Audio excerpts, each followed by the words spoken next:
Bueno, pues el café que traigo hoy me vas a decir que te va a hacer un lío, pero justamente lo que queremos es desliarte del completo, porque todos tenemos problemas en la vida, todos, absolutamente todos. Tú que me escuchas, yo y seguro que a la persona que he invitado también. Pero cambia mucho según utilizamos el lenguaje e incluso cómo utilizamos el dónde pongamos el foco, en dónde nos centremos. Pues a la persona que os traigo hoy nos va a poner el foco, pero muy bien centrado, porque nos lo va a centrar en las soluciones. Él es doctor en psicología, especialista en psicología clínica y terapia familiar, es profesor del Departamento de Ciencias de Salud de la Universidad Pública de Navarra. Ha escrito muchísimos libros. Yo me he leído unos cuantos, no todos. De hecho, me acabo de enterar hablando con él que tiene uno hace 2 años y seguro que me pongo las pilas.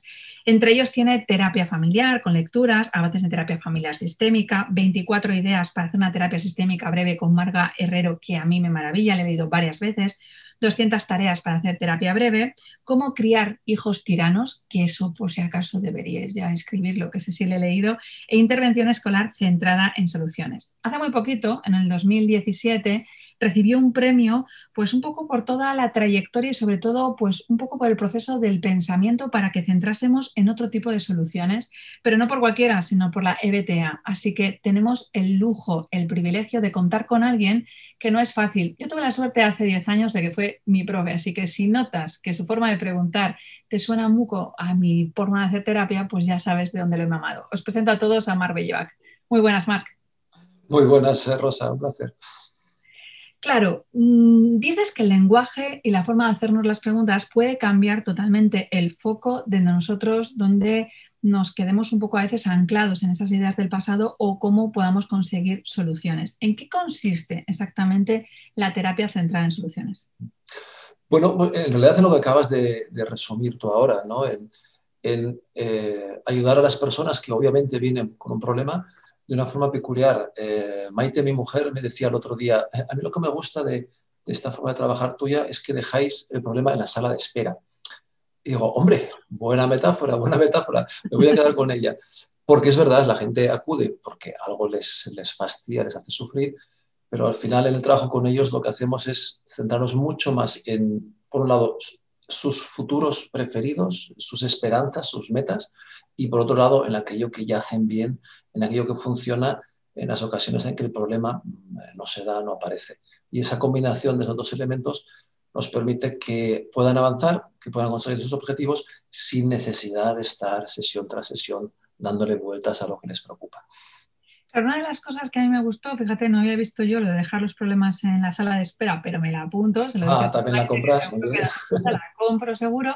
Fíjate que a mí llegué a pensar en algún momento en el que el paciente suele desanclarse de un proceso en el que se da permiso para ser sin el problema de lo que le trajo un poquito a ese proceso, ¿no? Porque claro, a veces nos arrastramos tanto por ese pasado y lo que me hizo mi padre, lo que me hizo mi madre, y es que aquello que me pasó, esa desgracia con mi marido y demás, que no nos permite ya disfrutar de ese presente porque estamos todo el rato anclados en el pasado y al final es que el pasado es pasado. Sí, desde un planteamiento así un poquito más narrativo decimos que el problema es que la persona acaba definiéndose a sí misma desde el problema, desde eso que le pasó. Y yo siempre digo que el problema tiende como una mancha de aceite a extenderse y a cubrirlo todo, ¿no? Cuando son problemas que llevan años, no es nada raro que al final todo gire en torno a ese problema y al final hay un montón de posibilidades y de capacidades que quedan ocultas y escondidas. Hay otra metáfora que me la has oído más de una vez de mi colega Michael Herd, colega sueco, dice, los problemas son como agujeros negros. Cuanto más te acercas, más te chupan, más te acercan, más te chupas, y además como que no tienen fondo, ¿no? Y entonces hay una labor ahí de ayudar a la persona a que recuperes las sendas de su vida y que, bueno, vaya al problema al menos arrinconándole y poniéndole en el lugar que merece, pero no más, no más. Claro, porque al final el problema puede seguir existiendo, pero eso no tiene que conseguir limitarte, porque no va a desaparecer. Claro, sobre todo si son cosas Hablaba yo hace muy poquito con una persona muy fastidiada por cosas que han pasado muy duras en su familia. Bueno, pues esas cosas están ahí, no las vas a borrar, no las vas a poder olvidar. El tema es cómo puedes convivir con eso, ¿no? Y cómo puedes volver a avanzar a partir de ahí. o incluso hacer las paces con eso que sucedió también. Pero desde luego no lo puedes resolver ya como tal. Claro, me imagino que muchas personas, porque esto no es, de hecho, a mí lo que más me gusta de la psicoterapia sistémica breve es que, como tú dices, se centra en soluciones, pero hay otra serie de, no sé si de familias, de especialidades, de formas, que justamente hacen todo lo contrario, es continuamente ir removiendo el problema, anclarse en el problema una y otra vez. Y yo soy bastante desconocida para esto, tú que eres psicólogo a lo mejor me lo cuentas, pero a mí me recuerda un poco al psicoanálisis y es todo el rato un poco más de lo mismo, un poco más de lo mismo, y termina aburriéndote. Y ya no sé si es que eso es lo que sucedió o lo que tú te has querido creer que suceda dentro de tu cerebro. ¿Qué Sí. diferencias hay? Alguien que de repente ahora mismo esté jodido o haya visto que tiene problemas no sé, en relación, en su proceso de desarrollo personal y que de repente diga, es que no consigo avanzar. ¿Qué es lo que encuentra distinto en la terapia centrada en soluciones que en otras herramientas no está? Pues mira, yo creo que precisamente esa parte que hablábamos antes, ¿no? Que yo voy a tener interés de hablar con esa persona, sí, querré escuchar cuál es su problema, sus problemas, querré entender esa parte de sufrimiento y que la persona sienta que ha podido expresarse, pero luego me interesa mucho más generar una conversación distinta en torno a lo que esa persona quiere para ella, pero no en abstracto, no en general, sino aterrizándolo, concretándolo.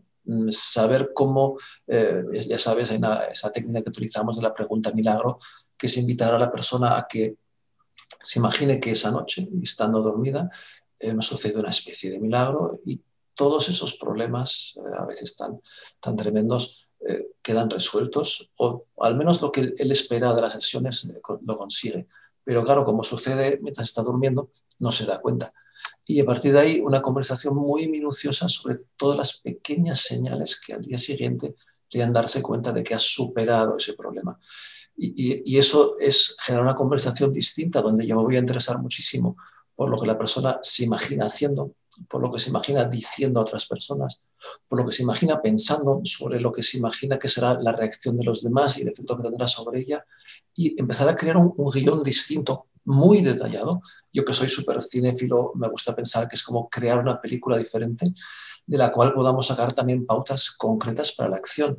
El enfoque centrado en soluciones nació como una práctica sistémica, una terapia breve, siempre apostando porque el movimiento se demuestra andando y que conocemos desde la acción. Entonces me interesa que esa película que hagamos sea tan detallada, tan concreta, que la persona pueda realmente empezar a hacer cosas, a pesar de que siga estando en parte al menos ese sufrimiento, ¿no?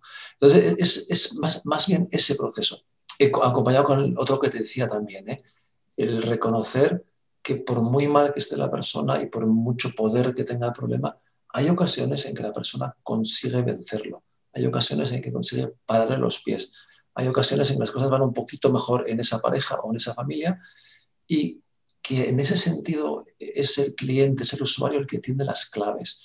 A mí no me gusta ni la psicoterapia que va enredando el problema cada vez más, como decías tú hace un segundo, pero tampoco me gusta la psicoterapia que consiste en decirle a la gente lo que tiene que hacer.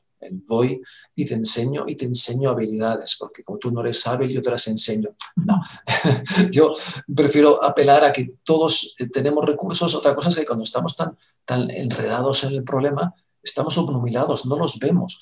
Estamos tan desmoralizados que se nos olvida que hemos tenido éxitos también y que hemos conseguido por momentos hacer cosas positivas. Entonces, el recuperar esa parte, ayudar a que la persona vea a través de esa niebla que el problema ha ido creando y que se dé cuenta de, oye, mira, ahí sí que mi mujer y yo tuvimos un rato bueno, o fíjate, ahí sí que es verdad que que yo pude rescatar esa parte, es la otra gran conversación que me interesa. De hecho, esa parte de la excepción es que sepas que un día casi me detienen, ¿eh? O sea, ¿Así? no ¿Qué puedes hiciste? dar los datos de milagro. Pues yo estaba en urgencias hospitalarias porque como aprendí de ti que se podía utilizar en cualquier sitio, todavía en aquellos años estaba yo en urgencias. Y entonces vino una señora diciendo que se quería suicidar y lo que querían era mandarla al hospital de Burgos y que se tenía que ir para allá. Entonces la residente que la estaba viendo estaba súper alterada, súper nerviosa. Es que esta señora tenemos que mandarla urgentemente a ver si va a pasar algo. Acaba de salir la chica y ella estaba muy nerviosita. No me extraña. Entonces, Claro, la señora tendría 80 y tantos años, ¿eh? O sea, no, Ujú, no te sé decir exactamente. Y estaba con la hija que también estaba súper alterada de unos 50 tacos ahí al lado. ujú.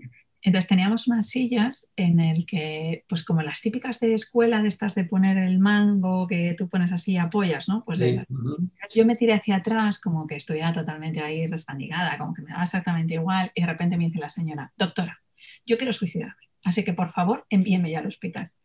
Y voy yo le digo, no se preocupe, yo ahora mismo le hago el P10 y la mando para el hospital, pero oiga, tengo dudas, dígame, ¿qué es lo que le sucede? ¿Por qué quiere suicidarse?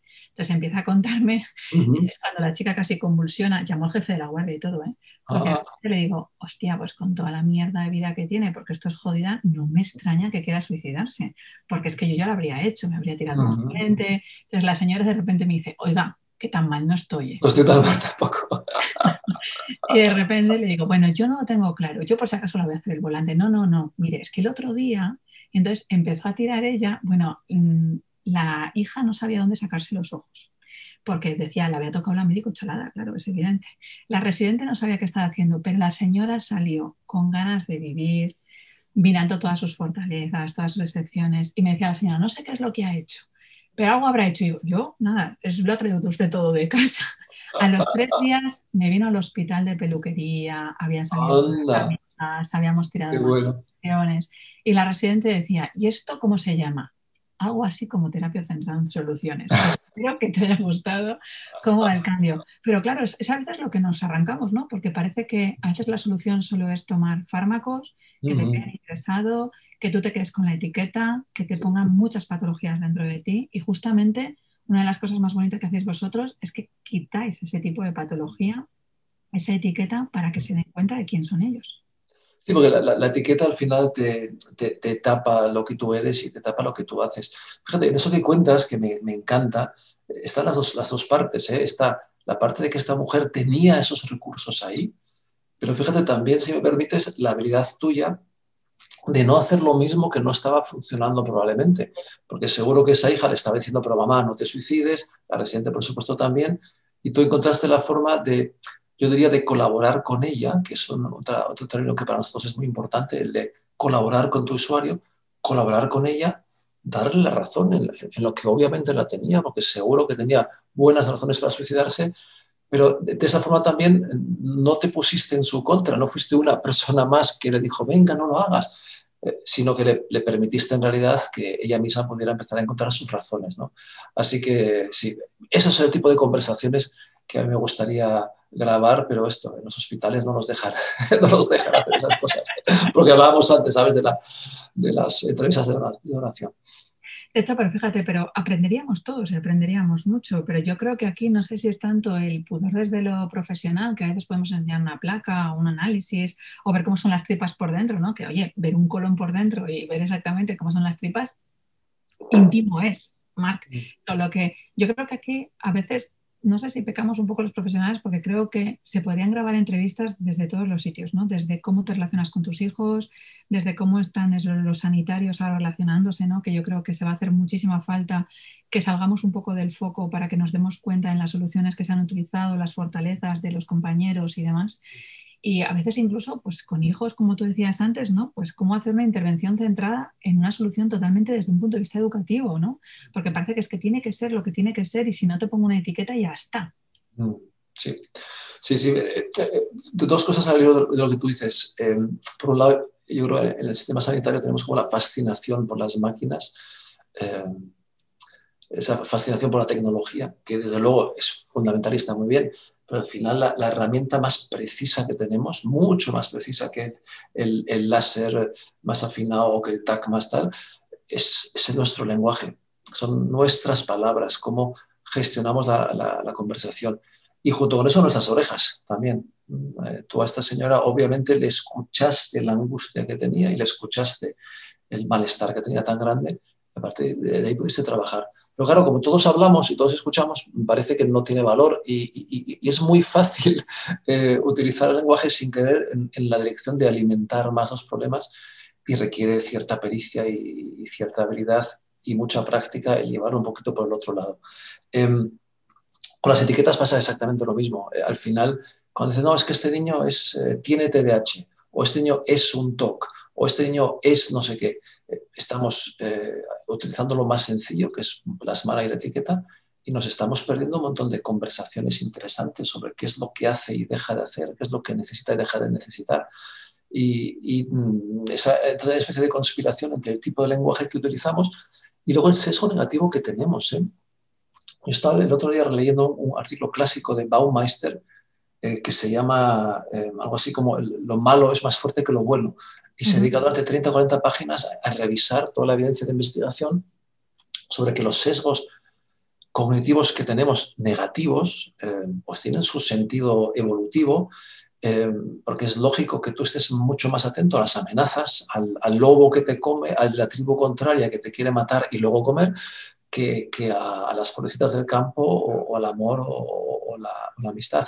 Pero en realidad, sin el amor y sin la amistad y sin esa parte, nos hubiéramos extinguido también. Pero nuestra primera respuesta es siempre irnos a lo negativo, centrarnos en lo negativo. Entonces hay que hacer un esfuerzo, que decía Steve DeShazer, decía, hace falta mucha disciplina para mantener el foco de atención sobre la otra parte y para mantener la conversación sobre la otra parte. También la conversación interna, porque parte del asunto también es que cuando entramos en esa rumia en torno al problema y nos repetimos lo mismo y una otra vez, eso nos paraliza totalmente, ¿no? ¿Crees que influye que las preguntas, porque yo aprendí a hacer preguntas abiertas contigo, pero me habían enseñado durante toda la vida a hacer preguntas cerradas? Cuando escuchas conversaciones por ahí a veces en una cafetería o unos amigos que están hablando, escuchas todo el rato sí, no, no, dirigido total, absolutamente, para que te den la respuesta de lo que tú quieres.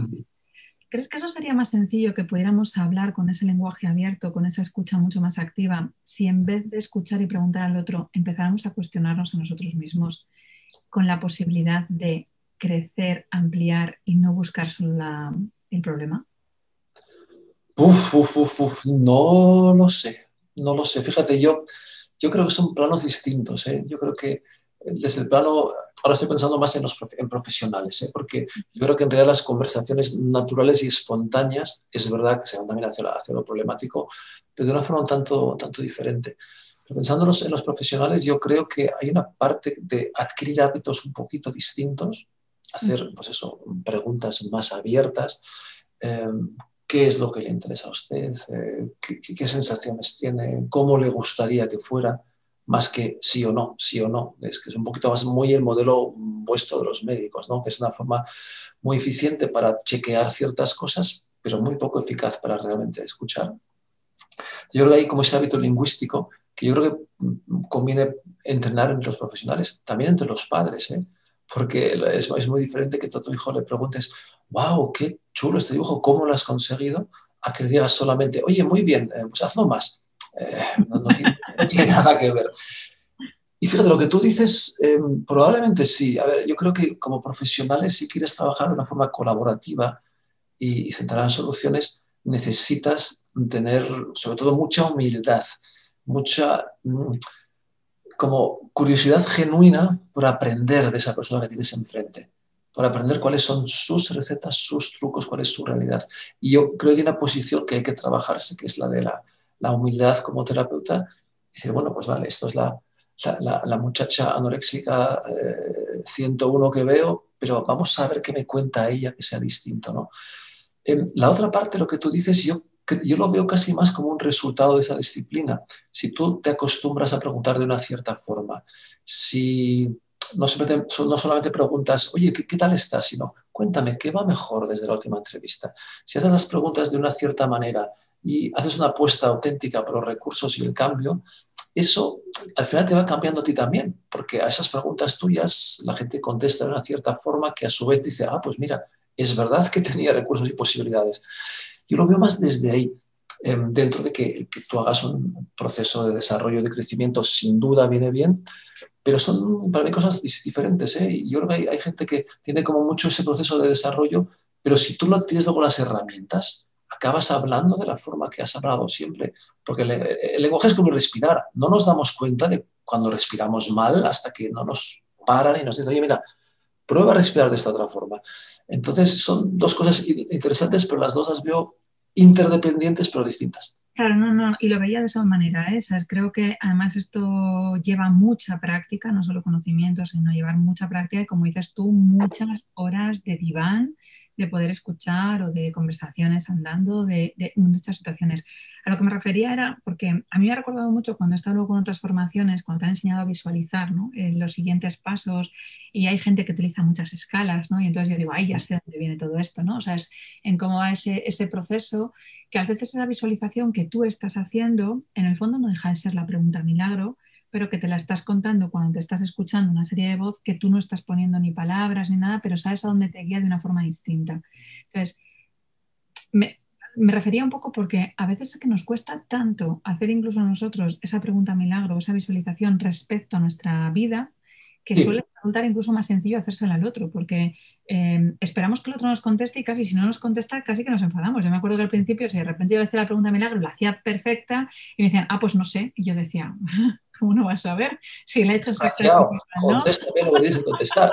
Claro, pero luego, cuando tú te paras y reflexionas sobre tu primera pregunta milagro o alguien te la hace y te va preguntando y vas tirando del hilo, porque al final es un tirar del hilo, es que nos cuesta mucho meternos dentro de las tripas. Es Mm. más fácil quedarnos con el problema que ya sabemos que existe al crear algo que sea totalmente diferente que nos saque de ese hoyo.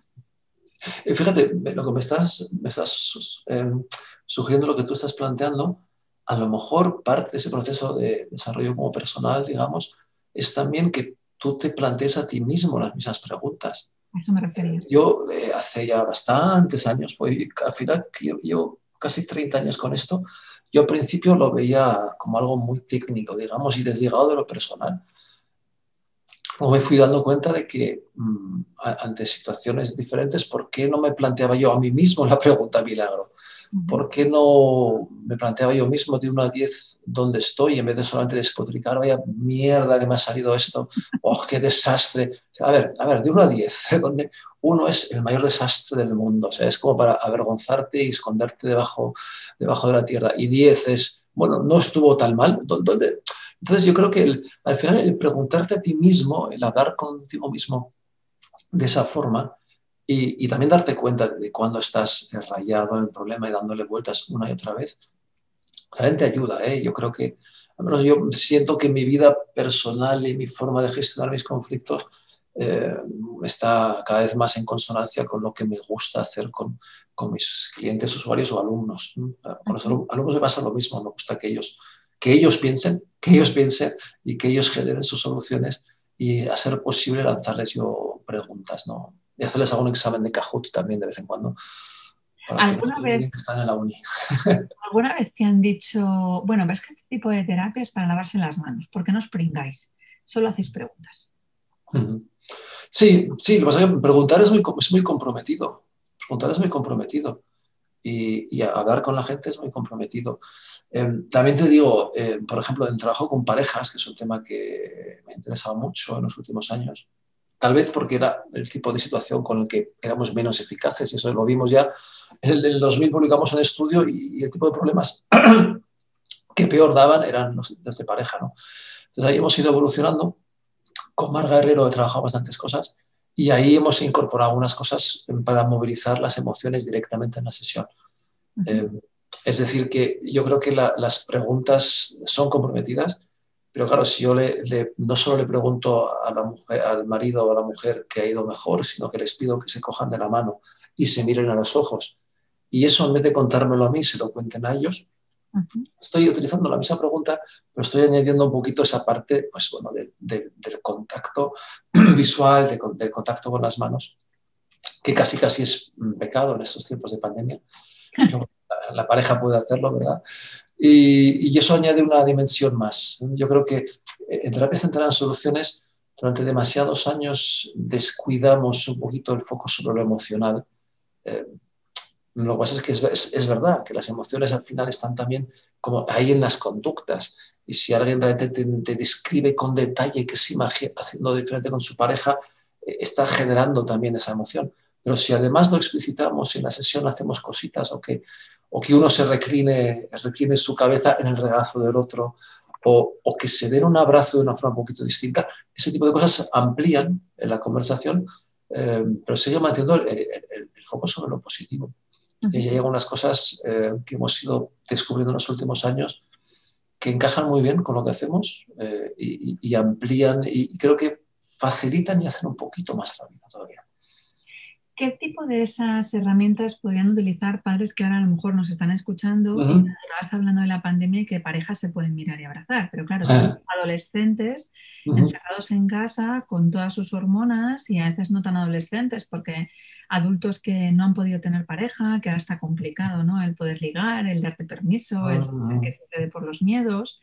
Eh, ¿Qué podemos hacer a la hora, porque claro, cuando nosotros también nos sentimos atacados y estamos todo el rato en un momento de masa de irritabilidad, cuando de repente hablamos con nuestros hijos, pues más de uno sentirá, mira, es que yo ya no puedo más, es que se van al colegio, o de repente es que he estado 4 meses todos los días con ellos, y entonces hacer ahí la pregunta de cómo has hecho este dibujo, cariño, me gusta mucho, explícamelo, no es tan fácil como decir que sigas haciendo más. Y aquí estamos viendo, o por lo menos desde el punto de vista en lo que yo me acerco, a adolescentes que están siendo un pelín más conflictivos o que te llevan un poco más al proceso del atisbo, ¿no? O sea, es ese proceso de ahí al filo del abismo, de Uh-huh. decir, esta conversación yo ya me la sé, yo ya tengo respuestas, hay un móvil, sé ejecutar. ¿Qué pueden hacer los padres ahora para que cambie un poco esas conversaciones, que no sean tan adoctrinales, que sean más educativas, Uh-huh. desde la sistémica breve? Hmm, buena pregunta, que son muchas preguntas en realidad. Eh, Fíjate, dos reflexiones previas sobre eso. Claro, como terapeuta familiar, cuando empezamos con la pandemia y el confinamiento, yo me interesé mucho participé en varias cositas online y reuniones y conversaciones. Y me interesé mucho sobre qué pasaba con las familias, ¿no? Porque además teníamos predicciones distintas, yo creo, diferentes colegas. Y, y algo que yo creo que al final constatamos todos, claro, estoy pensando ahora mismo en familias con adolescentes muy problemáticos, ¿no? Que son los que al final acuden a terapia o son con los que trabajan el tipo de profesionales con los que yo me gusta conversar, ¿no? Algo interesante fue que en muchos casos, en realidad, ese tiempo de confinamiento no tuvo el efecto negativo que yo personalmente sí que esperaba, sino que en muchos casos de repente les regaló a las familias unos espacios y unos tiempos de los que antes no disponían. Y claro, a mí esa parte creo que nos da un poquito un toque como sociedad también de decir, oye, vamos a ver qué pasa, que en realidad que hace falta una pandemia para que dediquemos a nuestros hijos la presencia y el tiempo que necesitan. Y tal vez, bueno, cuando hablas de adolescentes, podríamos pensar que los adolescentes tal vez nos necesitan un poquito menos que los hijos más pequeños, pero en realidad son las dos cosas, en las dos situaciones. Y los padres creo que tenemos el mal hábito de justificar nuestras ausencias hablando del tiempo de calidad. Y yo creo que eso no vale. Hay mucha investigación que muestra, por ejemplo, que las familias que comen juntas, al menos una vez al día, la cena o la comida, funcionan mejor en un montón de áreas. Entonces yo creo que hay una cuestión previa que es, igual esta pandemia también nos ha recordado algo que sabíamos y que con todos los cambios culturales que ha habido se ha echado un poquito a perder, que es importante que en familia compartamos tiempos, que no vale esto del tiempo de calidad, necesitamos tiempo real, ¿no? Y la pandemia creo que también ha demostrado lo mal que tenemos gestionada la conciliación en esta sociedad. Y la pandemia ha demostrado, yo creo, unas cuantas cosas interesantes sobre eso, ¿no?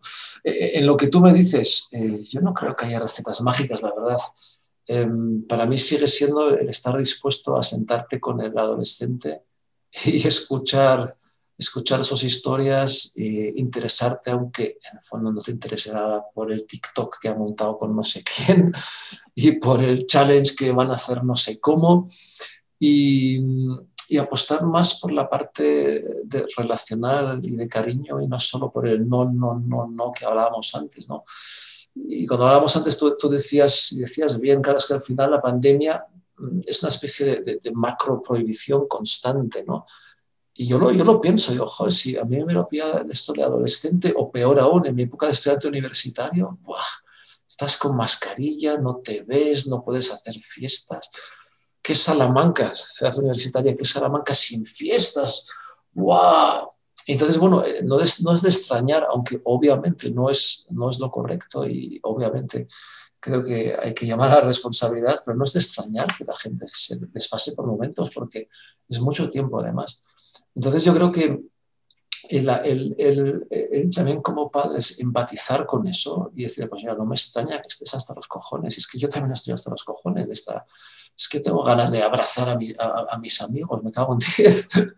Empatizar con eso y reconocerlo y validarlo y a la vez buscar los momentos de cercanía. Y yo creo que también, fíjate, valorar y reconocer lo que están haciendo. Porque claro, ese chaval que está sin la mascarilla en ese ratico, en otros muchos ratos sí que está con ella puesta. Y no nos fijamos en eso, nos fijamos en lo que no está haciendo bien. Y ese chaval que ha estado cago en 10 haciendo clases online un día tras otro, ¡wow! Que es mucho peor que estar en clase para ellos. Resulta que entonces una mañana desconecta y acaba jugando a los marcianos, iba a decir, al Fortnite, en vez de seguir la clase y le cae la bronca y solamente le caiga bien. Pero claro, lo otro necesitamos valorarlo también. Esto es algo que no solo está centrado en soluciones. Yo creo que hasta los planteamientos básicamente conductuales está muy claro. Es muchísimo más eficaz reforzar, premiar, apoyar los momentos en los que la gente acierta y lo hace bien que andar detrás de las cosas que hacen mal. Porque además como padre es que no puedes, o sea, no puedes andar siempre pillándolo todo, ¿no? Entonces a mí me parece que eso es una parte fundamental.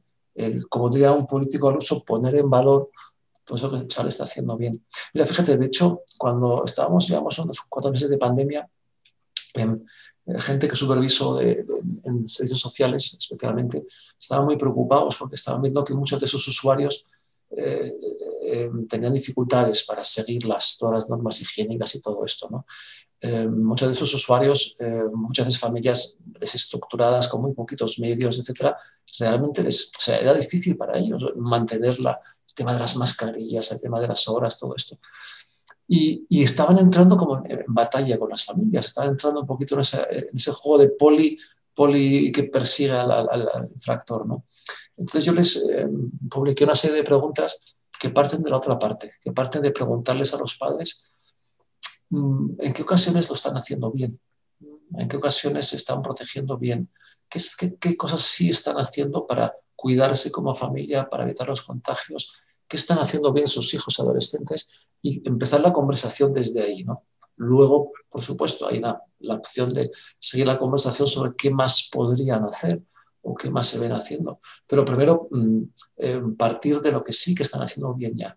Porque si no, al final los profesionales entramos en la misma lógica. Solo vemos lo que hacen mal, nos mosqueamos, nos rayamos y con los chavales jóvenes yo creo que pasa eso. Es muy fácil. Sí, sí, yo lo veo. Llego a casa, paso aquí por la plaza que tengo delante y veo los grupillos y veo que las mascarillas andan por debajo de la barbilla, que la distancia es de 40 centímetros como mucho. Pero bueno, joder, tienen la mascarilla puesta en la barbilla, que ya es algo, porque ya se la subirán y están a lo mejor a 40 centímetros y no a 20, ¿no? Y yo creo que esa parte hay que valorarla también, porque son muchos meses y lo que nos queda, ¿no? De hecho, fíjate, el otro día estaba leyendo un libro que yo no había hecho la reflexión, estaban trabajando sobre el tema de la esperanza y el dolor y el duelo, Uh-huh. y hablaban sobre un estudio que tú seguro que conoces, que era, para mí terminó siendo el estudio del punto azul. Y Uh-huh. entonces le llamaban un nombre muy largo porque era un proceso de cómo nos centramos en la parte negativa según la prevalencia de lo que quiere leer el cerebro, ¿no? Uh-huh. Entonces llevaban a un grupo de estudiantes y entonces terminaban en una sala totalmente vacía con un ordenador beige. Y entonces las reglas eran muy explícitas. Era cuando salga un punto azul en la pantalla del ordenador, tienes que dar al punto azul. Pero si Uh-huh. sale de repente un punto violeta, tienes que dar al punto donde pone no azul. Entonces parecía Uh-huh. todo muy sencillo, o azul o no azul. Y claro, la pregunta que hacían los investigadores es, bueno, con este tipo de probabilidad, pues habrán acertado todo el mundo, ¿no? Porque punto azul, azul, punto violeta, no azul. Súper sencillo. Pues todo el mundo lo hacía mal. Todo el mundo, o sea, pero el 100%. Porque les pasaban 1000 puntos.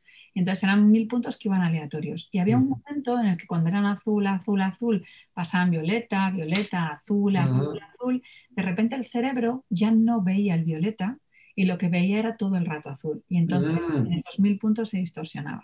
y dijeran, bueno, algo que es tan fácil como el punto azul, porque el cerebro leía, según la prevalencia de lo que había sucedido, ya sabía qué es lo que iba a leer y entonces aparecía el punto azul. Sí. Y de repente lo hicieron con otras cosas como caras. Y entonces eran caras de gente amargada, caras de gente amable y de indiferencia, ¿no? Y entonces, como ponían muchas más amargadas, hubo un momento que de repente había gente sonriendo, pero con una cara súper amable, afable y tal, y decían que estaban amargados y enfadados. Y entonces lo iban tocando toda la gente.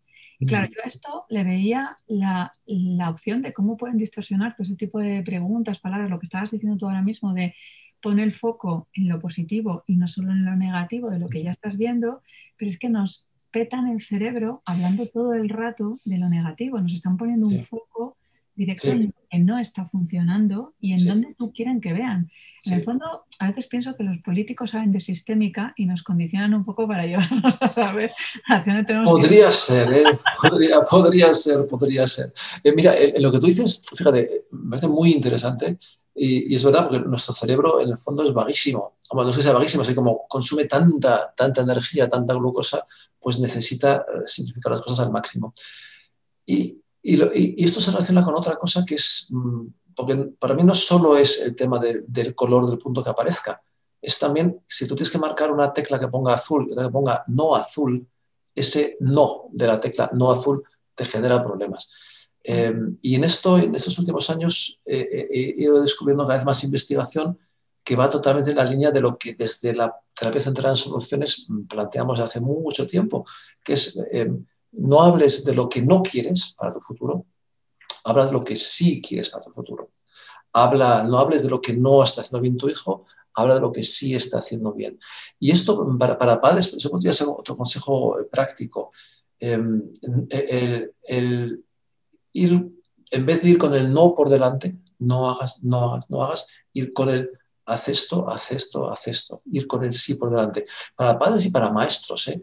Fíjate, hay estudios, por ejemplo, muy interesantes que a un chaval le dices, no te levantes, tarda unos microdécimas de segundo más en procesar la orden que si le dices, quédate sentado. Eh, y esto es algo, fíjate, que los chavales aprenden. Yo llevo unos cuantos años dirigiendo a alumnos del TFG que van a hacer, digamos, una intervención centrada en soluciones en el aula. Y lo que trabajan con el aula es juntan a los alumnos, hacen una especie de proyección al futuro, les piden que se imaginen que Harry Potter hace magia o que viene el mago no sé qué y les hace ahí un truco, o que entren a la máquina del tiempo, que de hecho a veces la fabrican ahí entre todos, la máquina del tiempo para que puedan entrar, y que todas las cosas ya son en esa clase como querrían que fueran. Y entonces les pide que describan cómo sería esa convivencia. Invariablemente los chavales empiezan diciendo, no nos pelearíamos tanto, no habría tantos grupitos, el Pepe y el Yosu no estarían todo el rato metiéndose con nosotros. Y hay todo un proceso de que ellos vayan pasando de ahí a decir, bueno, pues Pepe y Yosu sí que nos invitarían a no sé qué, y sí hablaríamos todos juntos, y haríamos esto, haríamos lo otro. Lo interesante del proceso es que después de 4 o 5 sesiones, digamos así, grupales, los chavalines han cogido el lenguaje totalmente. Y de hecho lo que me han contado ya unos cuantos de mis alumnos en prácticas es que acaban corrigiendo al maestro cuando les dice lo que no quiere que hagan. Entonces, es algo que yo creo que en el fondo es bastante natural en nosotros y que de alguna forma se va perdiendo, ¿no? Y al final estamos siempre con el no por delante. Y claro, el no es siempre lo que has negado se queda ahí, se hace más presente. No pienses en un elefante rosa.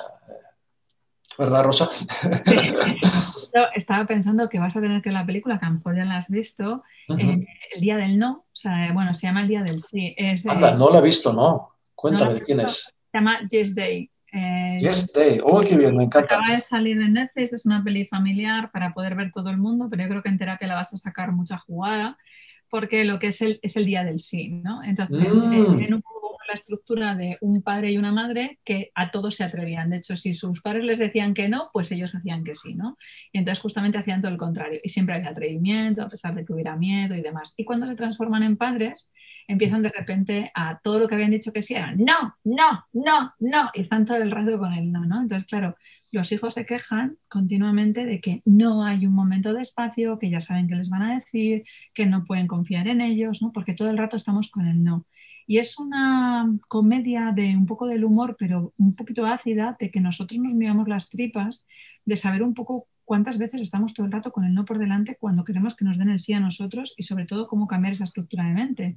Y entonces proponen un día, que así empieza la película, y es que si tú haces todo esto en proceso en positivo, recibirás el día del sí. Y durante el día del sí, todo lo que te propongan no puedes decir que no. A tu cerebro, aunque no quiera, tiene que decir sí. Y entonces, Vale, cómo qué van interesante. jugando los hijos, Ujú. justo son los que mandan. Y entonces a ellos les permite sacar el niño interior. Ah, Entonces, hacen una jugada totalmente distinta en el que perciben ellos, primero los hijos, que se dan cuenta que no es tan fácil decir que no y que a veces hay que ujú. decir que no, pero por parte de los padres que a veces también tienen que rebajar un poco la situación y que no pasa nada por permitirles crecer y que cometan sus errores. Y entonces me parece una peli que en terapia la vas a sacar mucho sentido, porque yo creo que va un poco relacionado con esto en el que nos damos cuenta cómo a veces nos anclamos en situaciones un poco contradictorias. Acaba de salir el día 13, me parece el 14 en Netflix, así que la tienes ahora, estaba número uno. Apta para niños, entiendo, ¿no? La puedo Sí, sí, sí, ver sí, sí, con mi hija, mis sobrinillos, pues totalmente. eso voy a hacer. Mira, fíjate, lo que estás diciendo me sugiere otra cosa. Y sigo ahí pensando en lo que me decías, qué consejos dar para unos padres semi-confinados como estamos con los adolescentes. Eh, que tiene que ver con quién manda.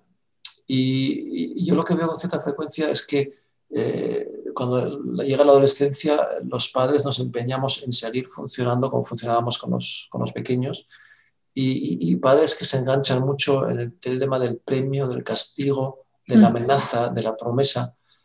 Y al final eso en realidad lo que hace es que mina la autonomía del adolescente y por lo tanto genera lo que tiene que generar, que es oposición. A mí me parece que es muy útil en ese sentido devolverle la responsabilidad al chaval y en vez de decirle, mira, estoy harto de que estés todo el día tal, quiero que hagas no sé qué y no sé qué, que es algo en afirmativo, pero es una exigencia, devolverle la responsabilidad y decirle, mira, me preocupa esto y yo no puedo, no puede ser que esto siga así. No sé, cuéntame, ¿qué vas a hacer tú para resolverlo? Y devolverle toda la carga de la responsabilidad al chaval. Y esto enlaza con algo que también me ha interesado en los últimos años, que es el enfoque de la resistencia no violenta de Chaim Omer, que es un terapeuta israelí.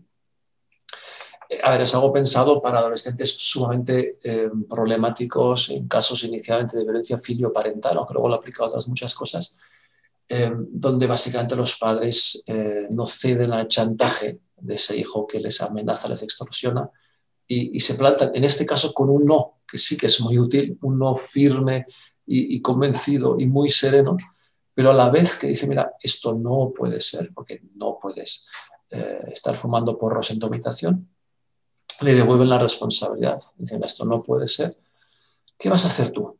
Y además hay una cosa que tiene que ver con lo que yo te decía antes de la presencia física, ¿no? Que es, se entran ahí en la habitación del hijo y se sientan incluso delante de la puerta y le dicen, mira, queremos que esto nos des tú una solución a nosotros. Entonces, es muy diferente de lo que te contaba hace un momento, pero en el fondo es complementario.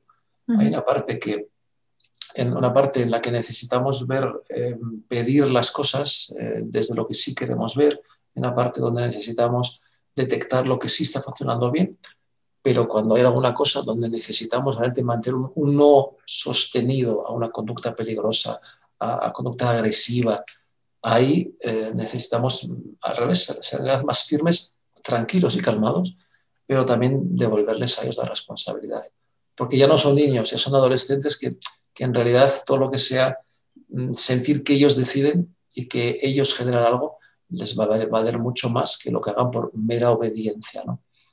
Hay un sonreía porque Manu Osuna, que es un profe del máster de desarrollo personal que dirijo aquí en la universidad Uh -huh. y que además estaba aquí en un café en Viven, él tiene 5 hijos y Uh entonces el macho lleva todo el proceso de preguntas abiertas, sistémica y demás. Y -huh. estábamos hablando un día en uno de estos cafés y me decía, ¿sabes lo que me han dicho mis hijos? Que ellos prefieren que les castigue porque piensen y darles la responsabilidad les vuelve tan locos que prefieren estar 15 días sin salir.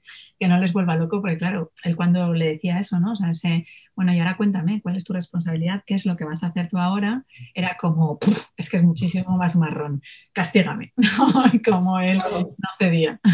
Para el adolescente o preadolescente es mucho más fácil enfadarse y pelearse con quien le ha castigado. Es mucho más fácil. Y le sale, y lo ves también en el aula, ¿no? Los chavales solamente más disruptivos son los que se han hecho este patrón de desafío, lo que me dicen, no me lleva a ningún lado, pero es que es lo que me sale. Efectivamente, no entiendo que le digan, oye, no, castíganos por favor, que así podemos protestar, rebelarnos y no tenemos que andar pensando. Pensar no es nada fácil, y por eso tú lo sabes, en la terapia centrada en soluciones, es difícil elegir las preguntas, o al menos exige cuidado y disciplina, como os decía antes, pero luego, claro, la persona que recibe las preguntas tiene que pensar, y pensar no es nada sencillo. Y a los chavales pensar y reflexionar les cuesta, pero les enriquece, claro.